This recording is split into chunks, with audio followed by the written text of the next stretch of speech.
Dear friends,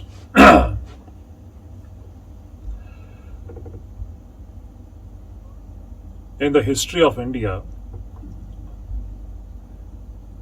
there have been three great sannyasins, the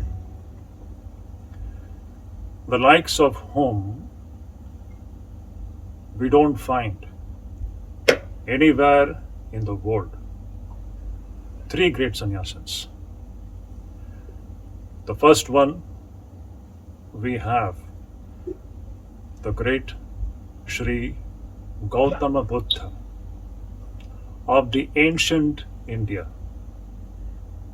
The second, we have the great Sri Shankaracharya of the medieval India. And the third great sannyasin we have is Sri Swami Vivekananda of the modern India. When we think about these three great personalities, we are simply speechless when we look into their lives and contributions. We belong to that race which has given birth to such gigantic spiritual personalities like Buddha, Shankaracharya, and Swami Vivekananda. So today we are going to discuss about one facet of Bhagavan Sri Shankaracharya's life. Mainly I would be focusing on Bhagavan Shankaracharya's contributions, not so much on his life.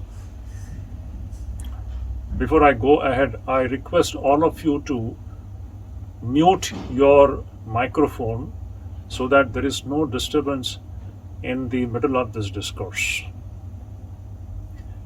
So, friends, today I'll be focusing on the subject of the contributions of Bhagavan Shankaracharya. Now, how do we describe this personality? One illustration comes to my mind, and this is equally applicable to all these great sannyasins which I have referred to now. Suppose if we are blindfolded and then we are airlifted from wherever we are. Just imagine, you have to just exercise your imagination. You are blindfolded and you are airlifted, and straight away you are taken to the base of Mount Everest. And there your blindfold is removed, and you open your eyes, and you are made to see the great Everest all of a sudden. Now, what will be our response? We will be speechless. There will be only a sense of wonder, a sense of awe. This is what precisely happens when we are introduced to the life and contributions of Bhagavan Sri Shankaracharya. We are simply stunned when we look into his life and what he has done for Vaidika Sanatana Dharma. The incredible enormity of his achievements, it staggers the human mind, and we are forced to think, how is it possible that one person could achieve so much in such a short span of 32 years? It is incredible, very difficult to understand. The superhuman feat which we find in Bhagavan Sri Shankaracharya's life. A short span of 32 years, and the achievement which usually takes several centuries. It is as if this person has lived centuries of life in one short lifetime of 32 years. He is described as Bhagavad Avatar, Jagat Guru, the Jnana Avatar, the greatest Advaitin of all times, the greatest philosopher, the great reviver of the Vedic Sanatana Dharma, the great Dharma Sanstapaka, and what not. The great harmonizer, the great person who synthesized all the existing thought currents of his time. So many epithets have been used to describe this great personality, Bhagavan Sri Shankaracharya. He was born in Kaladi in the 8th century AD, and at the 5th year of his life, this boy, how should we describe this boy? Should we say that he's a child prodigy? That will be a very insufficient adjective used to describe this boy. A child prodigy. It's a very unfair kind of a adjective used for this boy, because this boy was something more than that, something superhuman. At the 5th year of this boy's life, he is sent to his guru for his education. His education starts then. And by the time he is 8 years of age, his education is over. Within a matter of 3 years, he has finished his entire education. That which takes lifetimes. The mastery of the Vedas is something which requires several lifetimes of effort. This boy has finished within 3 years. He is the master of the Vedas. He comes back from his Gurukula when he is 8 years old, and then now, having mastered the entire Vedic wisdom, the great savants of that time were already sitting at his feet. The local king was sitting at his feet for listening to the words of wisdom from this unusual boy of 8 years of age. And in spite of having attained so much in such a short span of 3 years in his Gurukula, this boy was not satisfied, because he had not experienced the ultimate reality. And he also had a sense of feeling that his life is meant for something great. He has a great mission ahead of him. And he wanted to take sannyas. His mother didn't allow. But I'm not going into the details of these events. As I said, I want to focus on the contributions of Bhagavan Sri Shankaracharya. This boy, he takes Atura sannyas. And after taking this Atura sannyas at the age of 8, he walks from his native place, Kaladi, in Kerala. He walks all the way from that southernmost tip to central India and comes to the banks of Narmada. We are talking about 8th century AD. Let us remember this point. This boy is walking all the way from the Malabar region of India, southern India, and is coming to central India, to the banks of Narmada, where he finds his guru, or I should say that where his guru was waiting for his disciple to come. This meeting of this great guru and this great disciple is the watershed moment in the history of medieval India. Why I'm saying that it was a watershed moment? Because the impact of this meeting is felt even today. The great revival of Vaidika Sanatana Dharma, which was set in motion by Bhagavan Sri Shankaracharya, which is continuing even now. It started when this great disciple met his great guru, Sri Govindapad. There, under the tutorship of his great guru, Shankaracharya learned all the lessons of the spiritual life. He experienced the highest Advaitic truth. And then he was commanded by his guru to go and conquer the length and breadth of this land by the message of Advaita Vedanta. There was a mission which was handed over to this great disciple. Just like Sri Ramakrishna commanded Swami Vivekananda to go ahead and teach the entire humanity the lessons of Vedanta. It was something of the same kind which Govindapada also did with Bhagavan Shankaracharya. And from there, Shankaracharya moves ahead, goes to Varanasi, and from then onwards, for the next 16 years, till the end of his life, it is a story of beating the kettle drums of Advaita Vedanta. Just like on a battlefield, we hear the kettle drums are beaten. The loud sound of drums are initiated. Similarly, Sri Shankaracharya's life, we find this kettle drum of Advaita Vedanta which is being beaten throughout the length and breadth of this land, India. Thus, at the age of 32, this great incarnation of the highest wisdom leaves its mortal coil in Kedarnath, and he disappears from the human case. So this is a very short presentation of his life without going into the every particular details. His life events are extremely inspiring, and we will need several sessions to treat them separately. But as I said, in this today's short session of 1 hour, I would like to focus more on Bhagavan Sri Shankaracharya's contributions.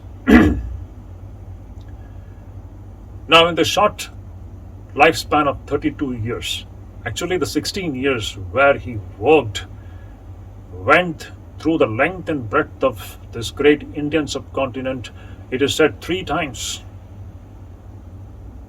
meeting all the savants of the time and bringing them back to the Vedic fold, and accomplishing the great mission of Dharma Sanstapana. Now the question is, how did Shankaracharya accomplish this great feat of Dharma Sanstapana? Let me focus on this one issue. When we talk about Dharma Sanstapana, we need to understand one point, that the basic thought system of Bharatiya Samaj, Bharatiya Sabhyata, is the thought system of the Vedas. I am talking of a time when other religions of the world were not even born. These Semitic faiths of Christianity and Islam were not even born. I am talking about that age-old time when this Indian subcontinent was governed by a system of thought which governed the millions and millions of people living on this subcontinent. And that system of thought was the Vedic Sanatana Dharma system of thought. Now, as it happens in human history, society never goes in a straight line.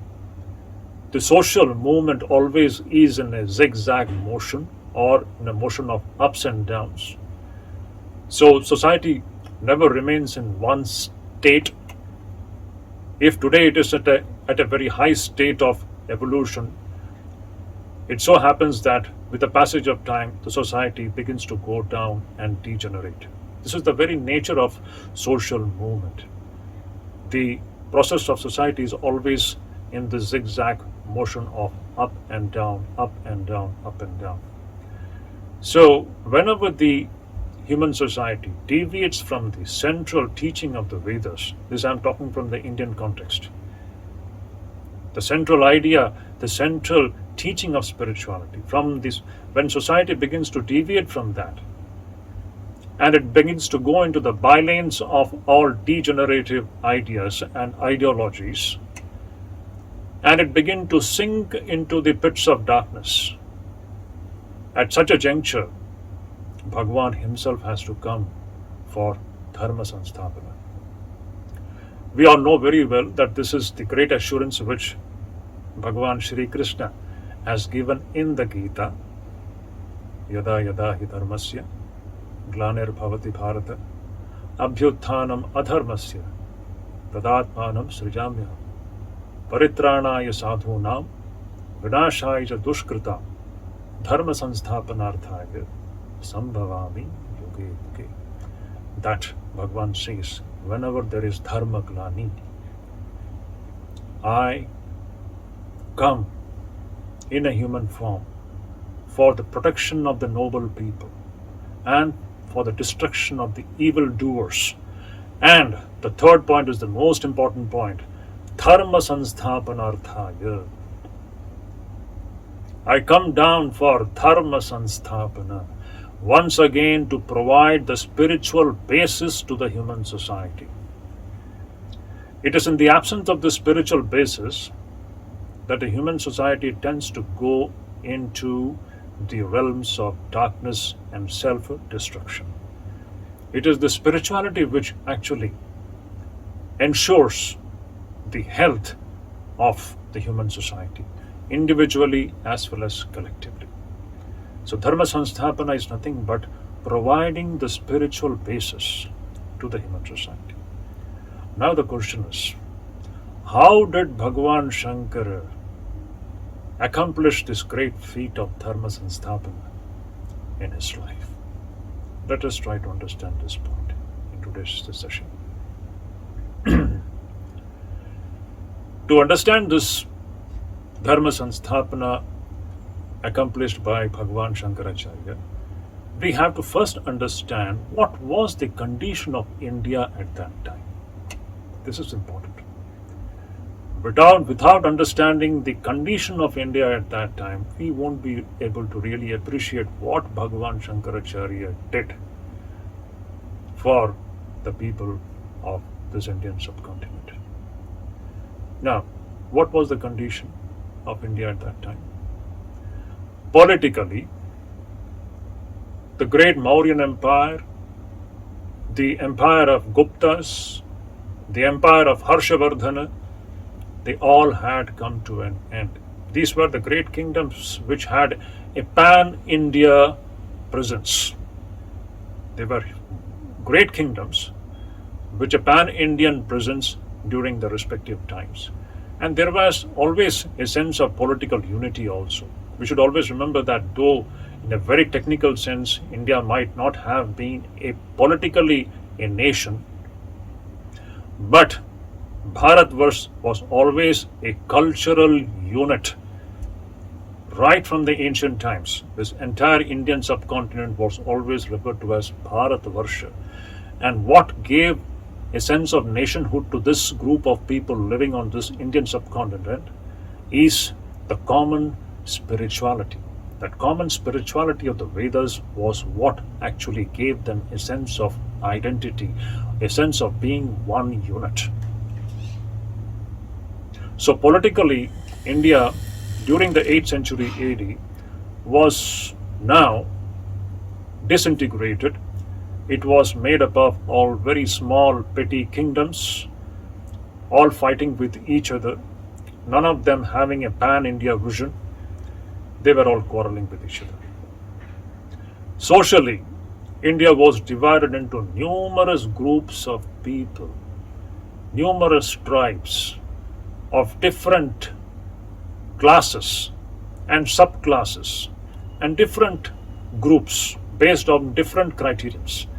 And they were all fighting with each other with no sense of commonality or a sense of a common basis.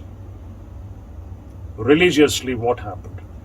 Religiously, India was in a state of utter degeneration and destruction because there were numerous conflicting thought systems that were existing at that time. I will go into the details of that. That is very important. Now, what were these different conflicting religious thought systems that existing? And they were all of negative and destructive kind. Now, within the Vedic fold, what was the situation? Let us understand. We need to understand two things.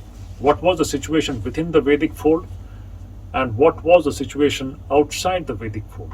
When I talk about Vedic fold, I mean that what was the situation inside or among the people who believed in the Vedas, and what was the situation of people who didn't believe in the Vedas. So within the Vedic fold itself, that means within the group of people who believed in Vedas, what was the condition? It was a total mess. We had at that time the Mimamsakas were there, The Mimamsakas, Purva Mimamsakas, they were the Karma Kandins. They believed in the truth and reality of this world. You may say they were realists. They believed that this world is true as it is. And what was their philosophy? Their philosophy was to perform Vedic rituals. And through such performance of Vedic rituals, one has to attain heaven. That was the ultimate goal of human life, to go to some heaven. And they didn't believe in a personal God. This is one kind of philosophy that was rampant, the philosophy of the Karma Kandins. Secondly, we have the Sankhyains. Now, the Sankhyains also didn't believe in a personal God. In fact, there are two kinds of Sankhyains, Nirishwara Sankhya and Seshwara Sankhya. Without going into the details, the simple point is, a majority of them didn't believe in any personal God. What they believed in was there existed two eternal realities, Purusha and Prakriti. In that sense, you may say that they were dualists because they believed in two eternally existing realities, and based upon this kind of a conviction, people who followed the Sankhyan philosophy, they led a certain kind of a life. Then we have so-called pluralists. They were the Vaisheshikas and the Nayayikas, the logicians. According to the Vaisheshikas and the Nayayikas, the logicians, there were numerous realities, eternal realities, all coexisting at the same time.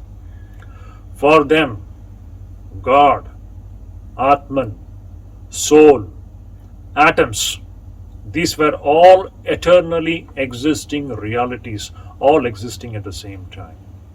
So their way of life was of one kind. Now, this is what actually existed in the Shad Darshan, the six great philosophical systems which we had. Out of the six, of course, I have referred to five here. So this was a kind of a conflicting kind of a scenario that existed within the Vedic fold. The story doesn't end here. Then there were the great theistic schools. The theistic schools who believed in a personal God, but they believed in a personal God in a certain form only. For example, these theistic schools were the Vaishnavas, who believed that personal God only to be Vishnu. Then there were the other theistic school, Shaivism, which believed in that personal God only in the form of Shiva. Then similarly, there were the Shaktas, the Ganapatyas, the Sauryas, and the Kapalikas, to mention a few. They all had a belief that the personal God is true only in the form which they believed in. One group believed only Vishnu to be true and everything else to be false. Another group believed only Shiva to be true and all others to be false. In this way, the society was compartmentalized or broken into so many votaries of these theistic systems, each fighting with each other and not accepting the other groups. In short, what we were seeing within the Vedic fold itself was total forgetfulness of that unifying factor of spirituality which existed in the healthy state of the human society. That unifying factor had almost disappeared. And lastly, within the Vedic fold itself, we find that the Varnashrama Dharma system of life was almost disappearing. Now, what is this Varnashrama Dharma system of life? It is a slightly technical matter, but it is very crucial and important because both Bhagavan Sri Shankaracharya and Swami Vivekananda were the great supporters of the Varnashrama system of life, Varnashrama Dharma system of life. Swami Vivekananda very firmly believed It is only by bringing back this Varnashrama Dharma system of life that any society anywhere can rise to higher levels. This Varnashrama Dharma system of life was almost disappearing. So, this was the scenario within the Vedic fold itself. Now, what was the condition outside the Vedic fold? This is more dangerous. Outside the Vedic fold means among the group of people who didn't believe in the Vedas. There were three main such groups. The first one was the Charvakas, the second, the Jainas, and the third, the Bauddhas. We shall come to Bauddhas at last because that was the biggest problem of the time. The Charvakas, they were so-called what today we call as materialists. They believed in the reality of this body, physical body, and this world to be real. And their philosophy was to enjoy this world with the help of this body and the sensory system. Their philosophy was today, as we can term it, as hedonistic philosophy. Just sensual enjoyment, that's all.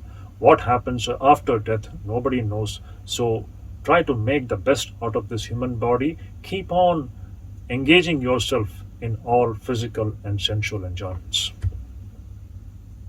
The other group, the Jainas and the Bauddhas. Among them, let me discuss Bauddhas. Now, when we come to this Bauddhas, right in the beginning, let me make one point very clear. The great Bhagavan Buddha taught nothing but Vedanta. But what later on came out as the Buddhistic philosophy was completely different from what Bhagavan Buddha had taught. So we need to distinguish between Buddha's teaching and Buddhism. They are two different things. And this is equally applicable to other great spiritual masters also. The same thing is applicable with Bhagavan Shankaracharya also. Bhagavan Shankaracharya's teaching is one thing, but post-Shankarites, that is a totally different thing. The post-Shankarites were totally damaging and destroying everything what the great master Bhagavan Shankaracharya had taught. Similarly, what the great Bhagavan Buddha had taught, Buddhism had completely destroyed that. The same thing you can also apply to Christ and Christianity. What was the teaching of Christ and what came out later as Christianity? They are totally two different things. So, Bhagavan Buddha had taught nothing but Vedanta. But what was the nature of Buddhistic philosophy? That was something which ruined India completely. Now, what was this Buddhistic philosophy? Buddhistic philosophy completely rejected the Vedas. Number one, the biggest blunder that it did. It rejected the Vedas. It denied the existence of a personal God. It denied the existence of Atman. It completely rejected the ritualistic and devotional practices mentioned in the Vedas. Now, what was the outcome of this kind of a rejection? It was very crucial to understand the degenerative state which India is found to be existing at that time. Because Buddhism denied the personal God, what happened was the age-old stream of Vaidika bhakti. A bhakti is always dependent on a personal God. The human beings who were used to worship a personal God, through their bhakti, through their worship, through image worship, by holding on to a vigraha, by engaging themselves in puja, all these wonderful devotional practices, that stream of that Vaidika bhakti slowly dried up. Number two, by denying the Atman, when Buddhism completely denied the absence of the soul, absence of Atman, there is no Atman. The consequence of this kind of a philosophy was the age-old stream of Vaidika Jnana Marga, in which the essential teaching is that you are the Atman, the immortal Atman. that stream of Vedika Jnana Marga slowly began to dry up. Thirdly, Buddhism completely rejected the Vedika Karma Kanda, the rituals. When the rituals were completely rejected, rituals are very important for the common man. The common man doesn't understand high philosophy. The common man needs something solid to hold on to. He needs rituals. He needs to do puja with so many items and paraphernalia of ritualistic practices. He needs that. When that also was denied, because the Vedic Karmakanda was also denied, there was nothing for the common man to hold on to. So in this vacuum, what happened was all kinds of dirty practices, degenerative practices entered into the lives of the human beings, everyday lives of the human beings. And what did Buddhism teach? Buddhism taught shunyam. Everything is shunyam.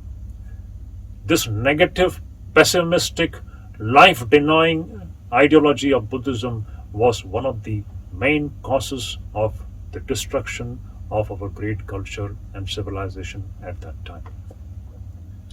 Everybody was becoming Shunyavadins. It's a totally pessimistic and negative and life-denying ideology. Opposite to that is the ideology of Vedanta, which is completely positive. It says that you are Brahman and everything is Brahman, everything is bliss, everything is divine. Vedanta is that which uplifts everything. The world itself is uplifted to a state of divinity. Everything is divine. Opposed to this positive, life-building, life-creating, ennobling view of life, Buddhism gave them a view, a worldview which was negative, which was denying everything, which was denying all those healthy elements which goes into the making of a healthy society. In this way, we find that this Buddhism, because of its Shunyavad, what happened was, people started turning away from a healthy way of life, and people in large numbers, both men and women, they started to become monks. Buddhism opened the doors of monasticism to one and all without any reference to eligibility. This was another big blunder that Buddhism made during that time. Everybody, every man and woman was turning away from life because there was nothing to hold on to. Everything was denied. Bhakti was denied, Jnana was denied, Karma was denied, no devotional practices, nothing to hold on to. So all and everything was declared to be shunya, void. In such a scenario, a large chunk of human population in this Indian subcontinent, they were becoming monks, they were embracing the monastic life. Now what happens when men and women who are not eligible, men and women who doesn't have the eligibility to become monks, when they enter the monastic life, the result of that is nothing but complete degeneration of the monastic system itself. All kinds of degenerative practices, corruption entered into the monastic life, entered into the human life society itself. Licentiousness became the norm. All kinds of hideous practices became the norm of that time. And the most dangerous thing was the left-handed Tantrism which came into existence, which is known as Vamachara. This Vamachara became the one of the very important, I should say, the problems that existed during that time. So in this way, what do we find during that period, just before the advent of Bhagavan Shankara? The entire Indian subcontinent was enveloped in a gloom, in a darkness, politically disintegrated, socially broken into so many small groups, culturally totally shattered. All the different and dangerous ways of life were being adopted by people all over the different parts of Indian subcontinent. Religiously, there were all conflicting kinds of ideologies, and people were fighting with each other, having lost the memory of that unifying factor which unified this entire Indian subcontinent into one. Morally, the entire social fabric had degenerated to such an extent that there was nothing else left but destruction in front of them. Now, this was the legacy which Bhagwan Shankara received, inherited at the time of his advent. Now, from this messy situation, India had to be once again brought back to the healthy state. There was a need for Dharma Sanstapana. Shankara had tremendous task ahead of him. He had to look into various fronts at the same time. He had to look into the political front. He had to look into the spiritual and religious front. He had to look into the cultural, moral front, and he had to look into the social front. The challenge was on all sides. Overall, the Indian society had degenerated and sunk into the depths of darkness and destruction. Now, how did Bhagwan Shankaracharya accomplished this Dharma Sanstapana? That is a very interesting story. Today, in retrospect, it becomes very easy for us to look back and analyze what Bhagwan Shankara did. Perhaps at that time, even we would not have understood what he is doing, this amazing thing which he was doing. Today, it is easy for us to look back and analyze what strategy he actually used to bring the Indian society back to its healthy state. So what did Bhagwan Shankara do? He had a twofold vision. What was his twofold vision? The first vision was this great person, just like I was thinking, just like Swami Vivekananda sitting on the Kanyakumari rock and looking at the entire Indian subcontinent spread before him and meditating on Bharat. Similarly, Bhagwan Shankaracharya had the same kind of a vision. His vision was pan-India vision. He was thinking of unifying this entire Indian subcontinent by bringing them back to the Vedic fold. This was his first vision. To bring back the entire human population back to the Vedic fold and unify them into one unit. The second vision of Bhagwan Shankaracharya was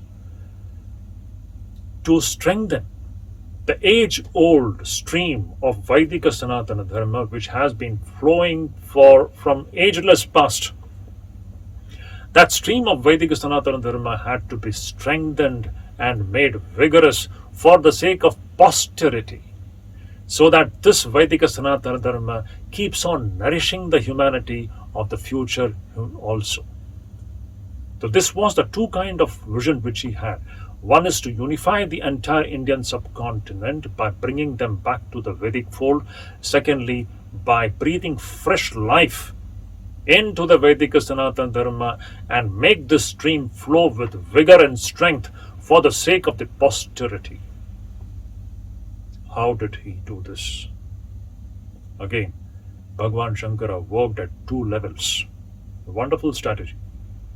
First, he worked at the high ideological level, and secondly, he also worked at the level of the common masses.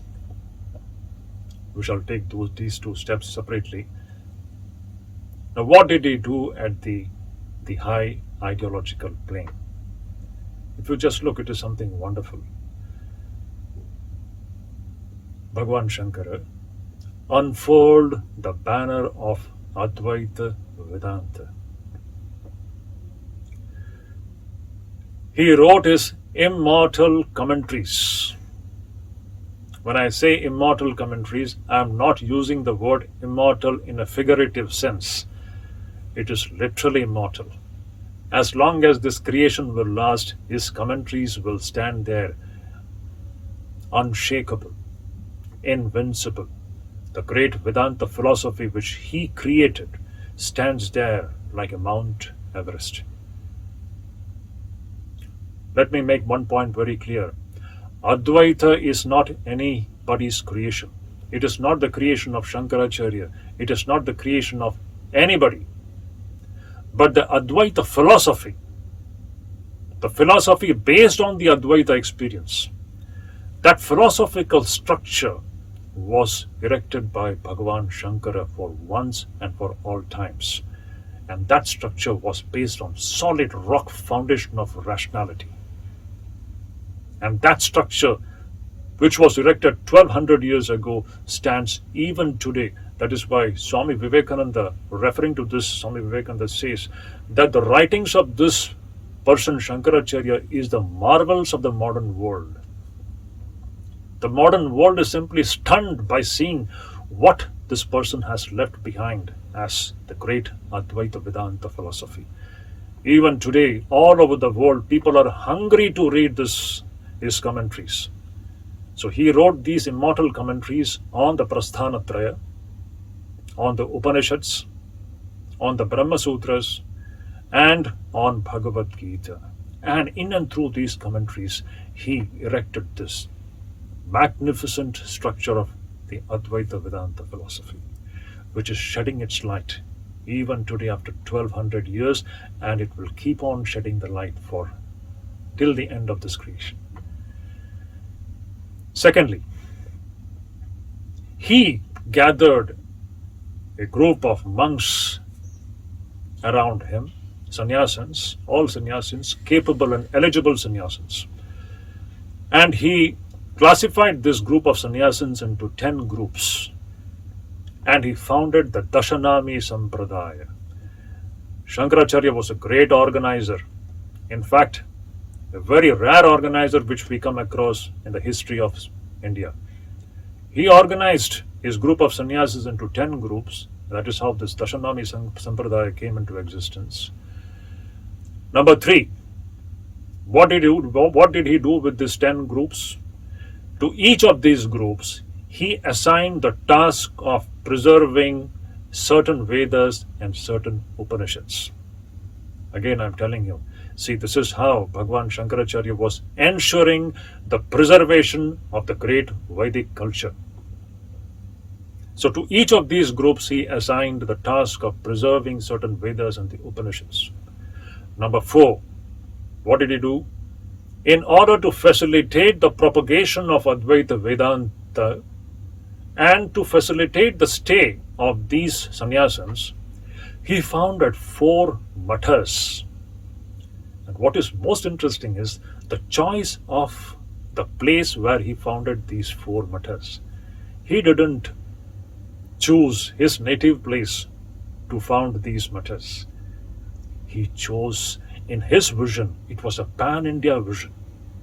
He wanted these 4 mathas to stand like 4 forts from where this Vedika Sanatana Dharma would be preserved and the message of Vedanta would be spread for the sake of the posterity.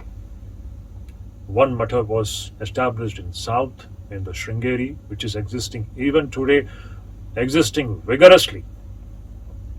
Another he founded in the Himalayas, 3rd one in the western coast of Dwaraka, and the 4th one in the eastern coast of Puri. Just look at this man's vision, a pan-India vision, one unit. He was seeing Bharatvarsha as one unit, one cultural unit, and his plan to bring this entire Bharatiya Bhukhand back to the Vedic fold. For that reason, he founded these 4 mathas in the 4 corners of this Indian subcontinent. And then he once again breathed fresh life into the Varnashrama Dharma.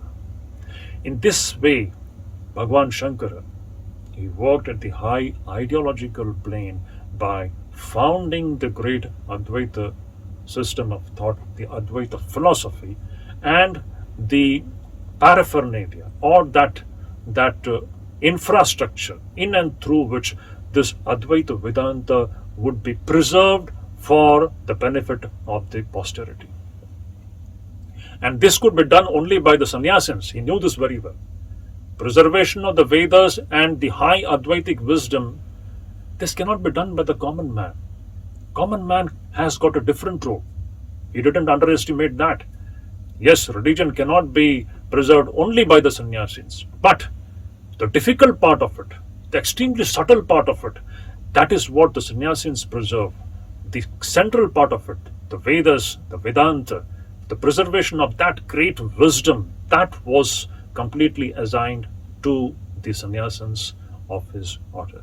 And 1200 years today, if we are finding the Upanishads and Vedas existing, we have to be thankful to this group of sannyasins, this great Dashanami Sampradaya, which has existed for the last 1200 years, protecting this great wisdom in the midst of all oppositions. We know the oppositions what India has faced in the last millennium.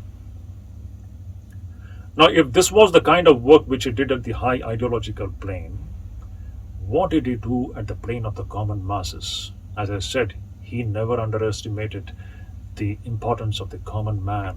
The religion, the true religion, is equally protected and preserved by the common man. If the common man's life is non-spiritual or non-religious, how can religion flourish? After all, it is the common man who is the great protector of this great spirituality and religion. Spirituality and religion has to be in every household. So the common man's way of becoming spiritual and religious is different. The common man may not understand Advaita Vedanta. He may not understand the intricacies of the Vedas. But the common man has got the common man's religion, the religion of bhakti, the religion of image worship, the religion of devotion, the religion of rituals. Before coming to that point, I want to tell that what Bhagavan Shankaracharya did was, the common man is not going to understand what the Upanishad is going to talk about. So he wrote wonderful Prakarana Granthas.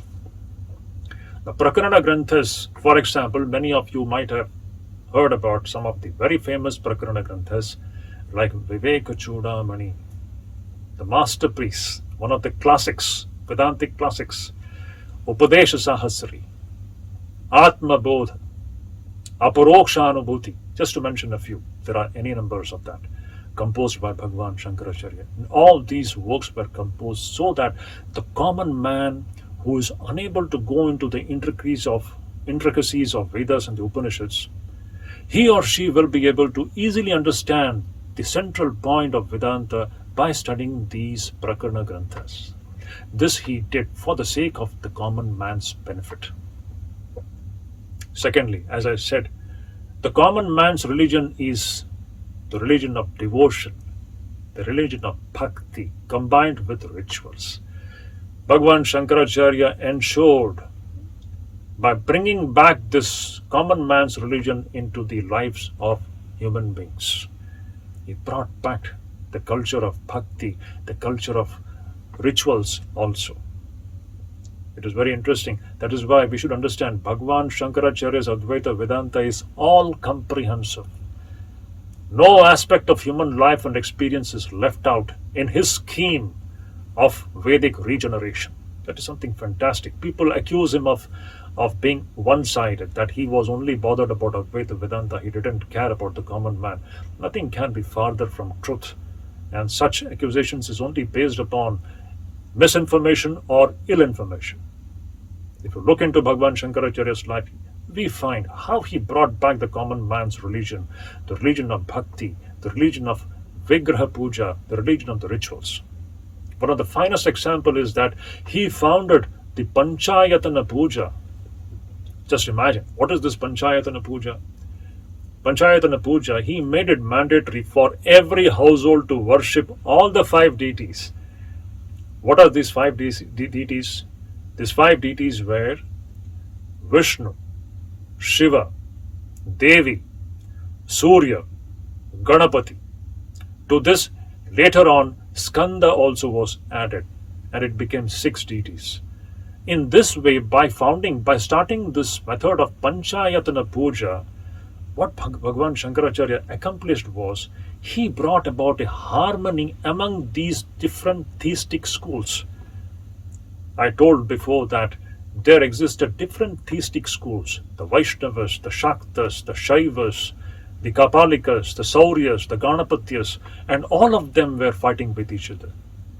In order to harmonize them, in order to synthesize, bring about a synthesis among them, Bhagavan Shankaracharya founded this great Panchayatana Puja, in which it was made mandatory for everyone to worship all the deities and at the same time make one deity prominent.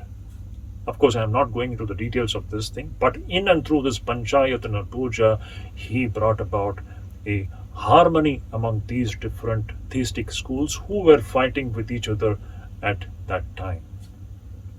Thus, Bhagavan Shankaracharya came to be known as Shanmata Samanvayacharya, the one who brought about the Samanvaya among these Shanmatas, the six matas, the six theistic schools that existed at that time, and all of them were at loggerheads with each other.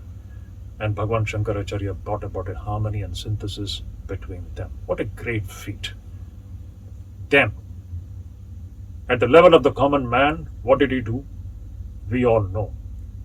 From Rameshwaram till Badrinath, or you can go to the Shankaracharya hill in the Kashmir, or even to some of the portions which is now in Pakistan. The Sarvagya Peetha, it is said it is in Pakistan nowadays.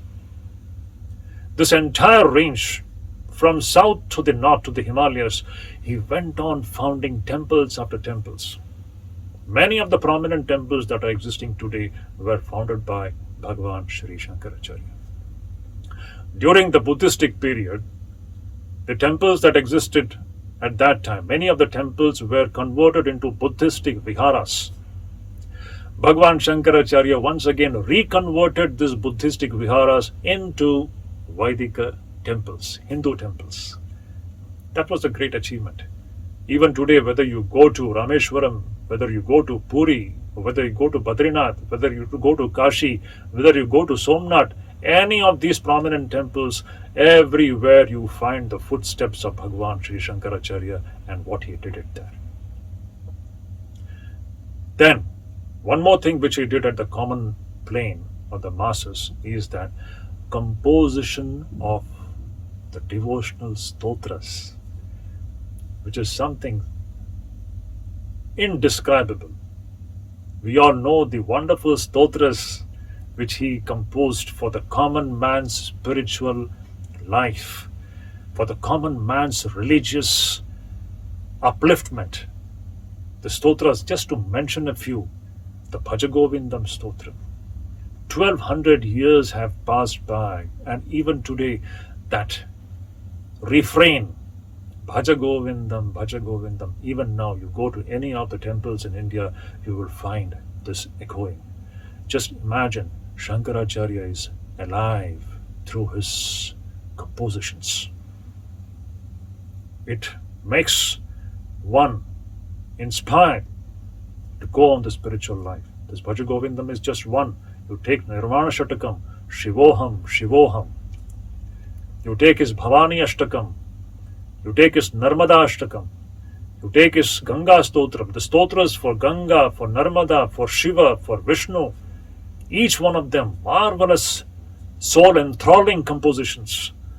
All those who know Sanskrit, they can understand the melody, the poetry, the philosophy, and the lofty vision and the deep emotions of bhakti, all packed into his compositions. Simply thrilling. This was what Bhagavan Shankaracharya did for the common man's religious and spiritual practices, apart from the high ideology of Advaita Vedanta. Then, he started the worship of the Divine Mother.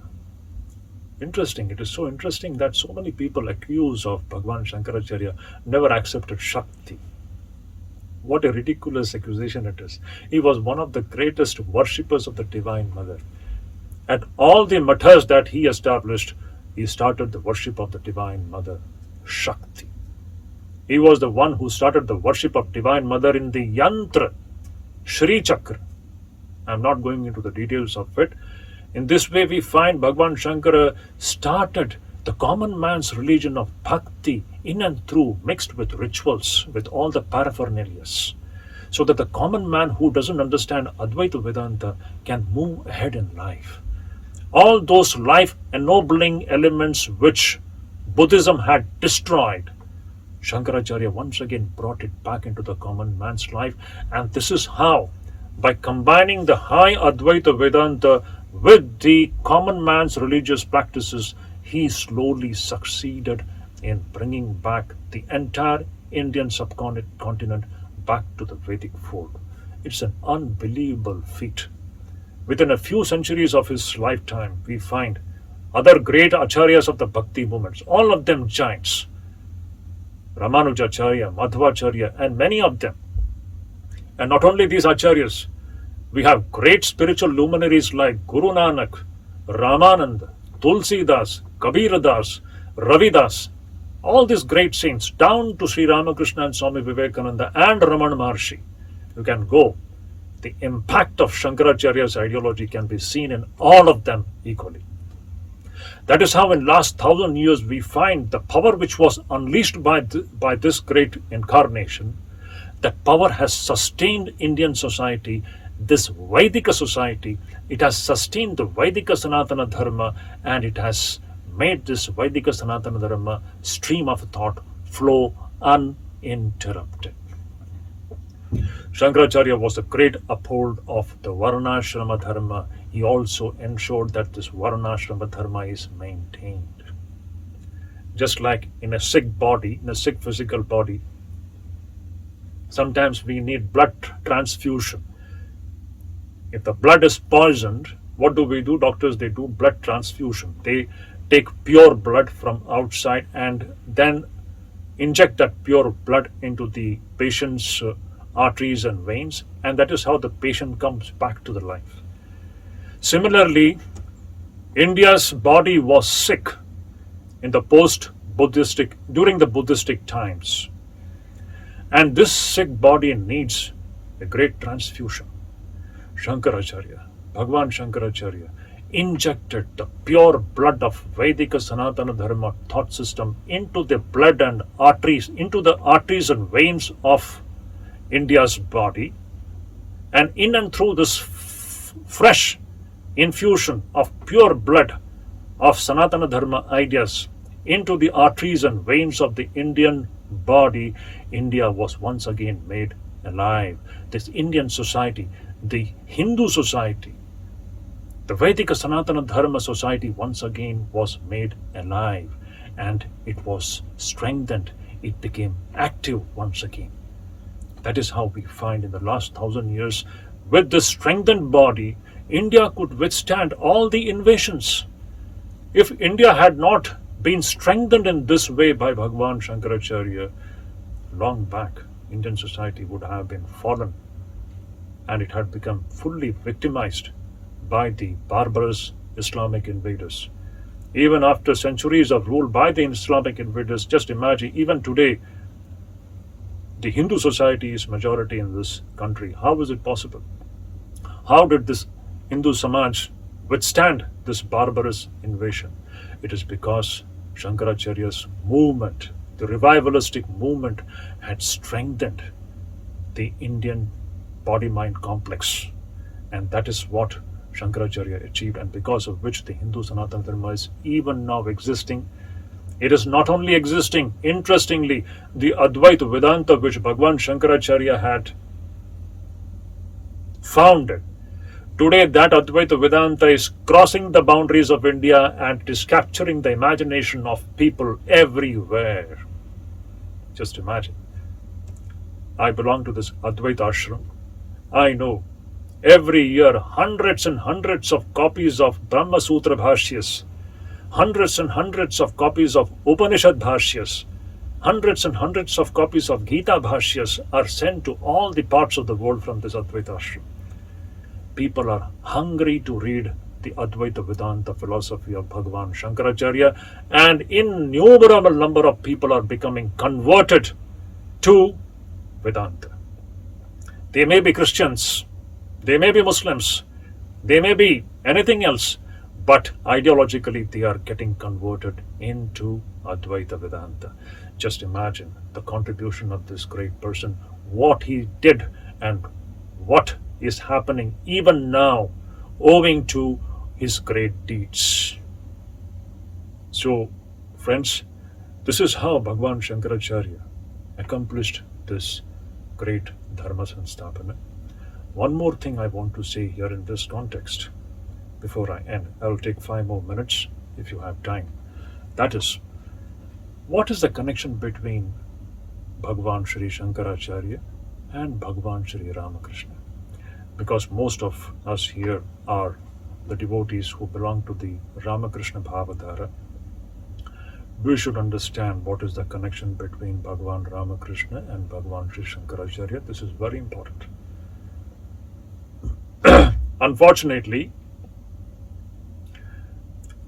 since last several decades, there have been many people who have been initiating a thought current which spreads the idea that Bhagwan Sri Ramakrishna's Advaita Vedanta is different from Bhagwan Shankaracharya's Advaita Vedanta.